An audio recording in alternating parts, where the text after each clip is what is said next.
Welcome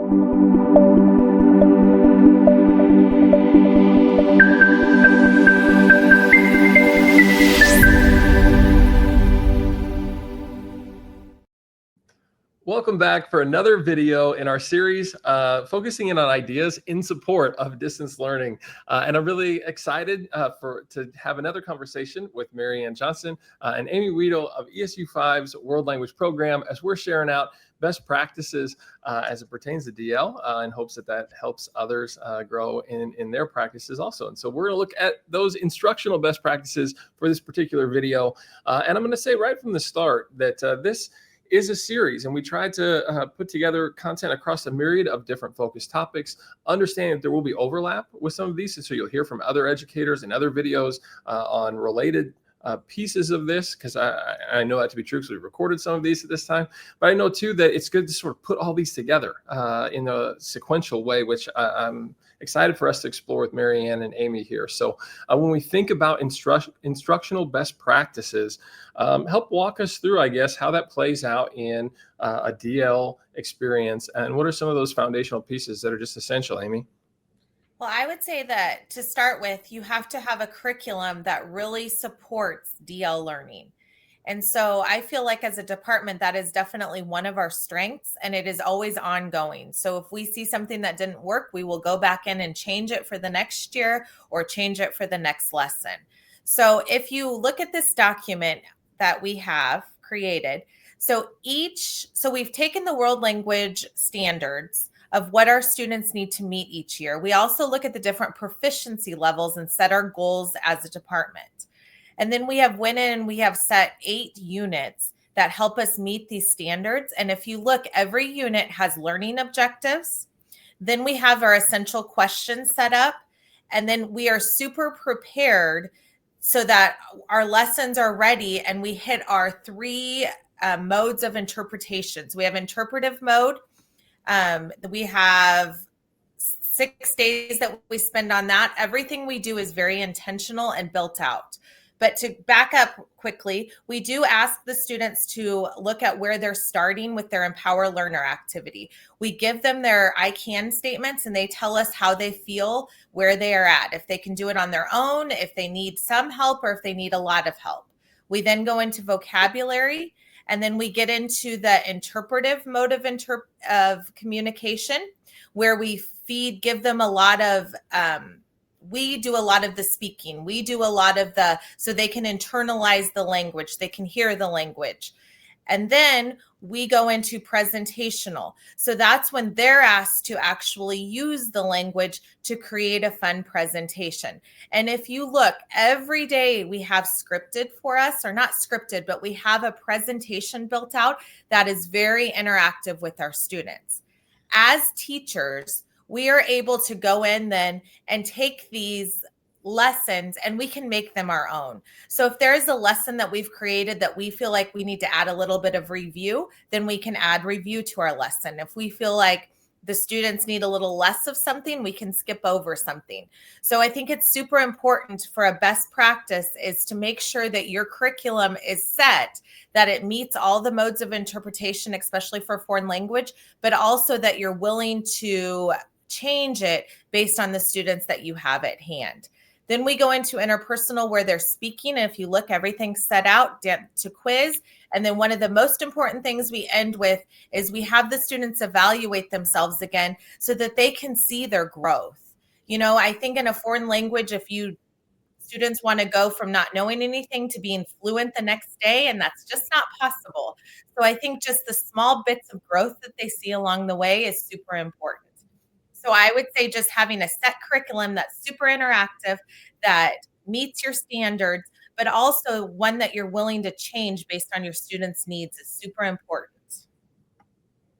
Exactly. What Amy was saying on that Empower Learner is really important. At the top of the Amy's document, we have the objectives and the essential questions. And our Empower Learner really starts them off at the beginning of each unit to be the I can statements. And I remind them that, guys, we may not be able to do this right now, but we're striving for this so that at the end of each unit, we can hopefully say I can, or I can do it with some help. So at the end of our unit, as Amy said, one of the really important things is to close with that post-empower learner. So at the end of our unit, they are revisiting those objectives and asking themselves, because again, they are reflecting and looking at their own work throughout the unit. Have I reached the objectives? Can I do this on my own or with a little bit of help?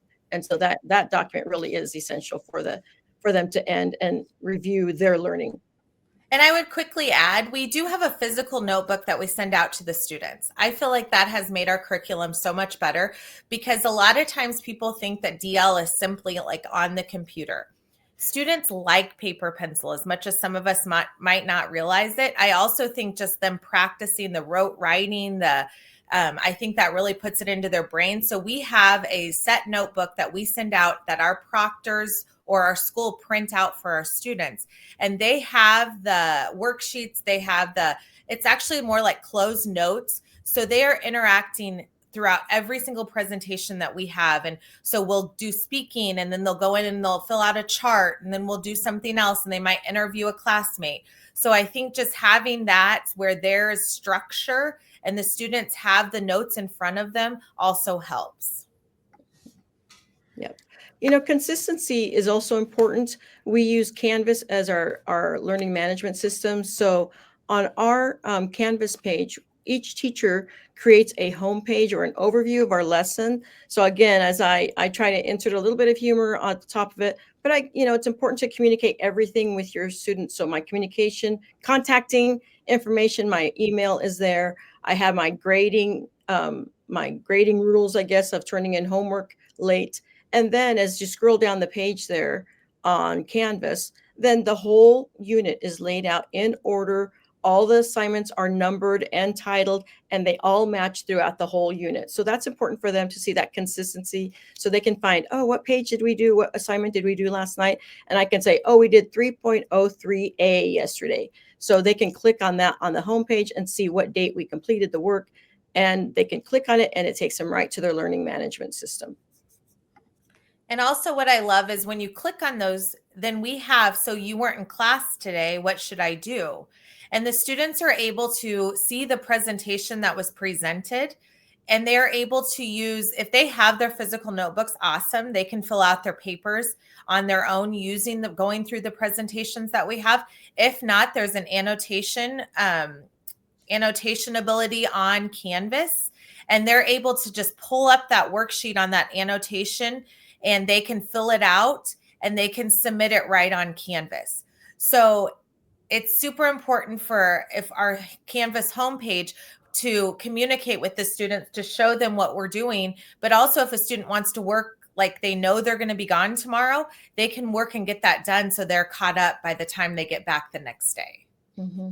With our students being so active, teaching toward these small schools, so many schools or so many of our students are very active in multiple activities. So that feature in our learning management system and our curriculum, that they can click on their own student slides to guide them through each lesson, that's a really helpful suggestion for a distance learning teacher, because that way those students who are quite active, will have a way to be able to read through the lessons and complete the annotated document or the document from their binder. And I just would reiterate with MaryAnn, just the consistency. Like our units are built so they have a similar format, so the students know what's coming. Like on day 3, we're going to do grammar time, and they know that that's coming. And whether they love it or they don't love it, they do like the consistency. Mm-hmm. They do like knowing our routines. They do not like knowing what's coming next in our units. Yes, for sure. So staying with that consistency, a good way to process or begin the day is to start a routine. Always have a routine. Through the first semester, especially with Spanish 1, I like to have like my calendar, my calendario. So we're learning the months, the numbers, the dates, and days of the week. So that has been something we practice on a daily basis. And at first it's hard, but then they learn the repetition every day. So they're comfortable. They're comfortable being able to do that routine. They're able to speak in Spanish. In our classes, of course, we're teaching Spanish, so they feel comfortable teaching me teaching them the words, and then they then can say it themselves. And they like to stand up and do it on their own, or be guided by me, either way, but they're really comfortable with that routine. As we get comfortable speaking every day, then I can also throw in a little review from our previous lesson. So that's another great way to be consistent about our lessons. Review a little bit of what we talked about the previous days. And then again, they're comfortable. Oh yeah, we did that yesterday. I know how to do this. So they're comfortable talking to me and in the front of their students or in front of their classmates and review material that we've already done. So that's a great repetition and routine on a daily basis. And I also think with instructional best practices, especially with DL, actually in any classroom anymore, our kids it's hard, but they want to be entertained. They get bored super easily. So we have brisk pacing, like we have lots of activities every single day. And it might be raise your hand to match the picture, like the left or the right side. Would you rather? Or do you think we're comparing two items, which picture shows? We might have a little video to show of somebody describing their clothing or their outfits. So it's constantly just using the different media that's out there, using the different websites that are out there to keep the students interacting with us, to keep the activities flowing and going so that the students don't get bored and they can't just sit back and kind of zone out with what we're doing. Yeah, and there are some great apps out there. So we like to find some time to build vocabulary practice with games. It's a great time for them to review without them really knowing, because they're playing games and they're yelling and being very competitive within the classroom. So it's a lot of fun. But those are great things to look for being a distance learning teacher, to find those ways to really engage them with a game too. Well, this is like, first of all, a synopsis of a lot of things that we go into in deeper dive in other aspects. So it very much aligned with where we started this conversation. But it's also great stuff, as you noted there, Amy, a moment ago. In-person instruction, this is bringing a lot of those just in a slightly different place. And so everything from having high quality instructional materials with your content and kind of your sequencing and those pieces. Teacher clarity is important, so communicating those out well to where students understand what their expectation is at any time with I can statements, or even where to find things. Your routines, as you brought up, and I know in some of our other videos we looked at things like bell ringers and exit tickets. And yes, it's about having some structure throughout the day, but it's also about mixing things up to keep it interesting. Engagement strategies, I heard there as well. In addition to that, leveraging your LMS, and it's the art of teaching, right? Like there's the art and science of teaching, and that is just something that gets facilitated slightly differently through DL. But the high quality instructional teachers like yourself do a great job of being intentional across all of those things. And so thanks for sharing that expertise with us today on this particular video and others. So make sure those viewing this check that out. Big shout out to the ESU 5 World Language Department for sharing throughout this entire series. And so go learn more about their program. I'd highly encourage you to do that, as there's just really great things going on there. And they're a great resource, obviously, for supporting this work statewide.